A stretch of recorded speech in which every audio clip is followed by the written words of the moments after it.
الرحیم من یرید اللہ بہ خیرا یفقہہ فی الدین، رواہ البخاری۔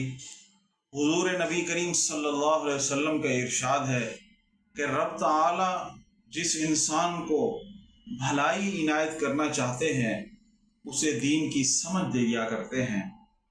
دین کا سمجھنا دوستو بہت بڑی نعمت کی بات ہے۔ خوش قسمت ہیں وہ لوگ جو دین کے والے کام سے وابستہ ہیں، دین کو پڑھنے پڑھانے کے ساتھ جڑے ہوئے ہیں، وہ بڑے خوش قسمت لوگ ہیں۔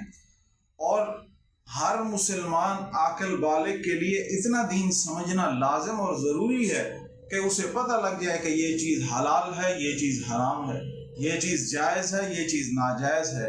اتنا دین سمجھنا ہر مسلمان عاقل بالغ کے لیے ضروری ہے تاکہ وہ اتنا دین سمجھ کر اپنی زندگی کو سنوار سکے۔ ویسے تو پورا دین انسان کے لیے سمجھنا نعمت سے کم نہیں ہے، لیکن اتنا سمجھنا ضروری ہے تاکہ اس کی زندگی سنور سکے۔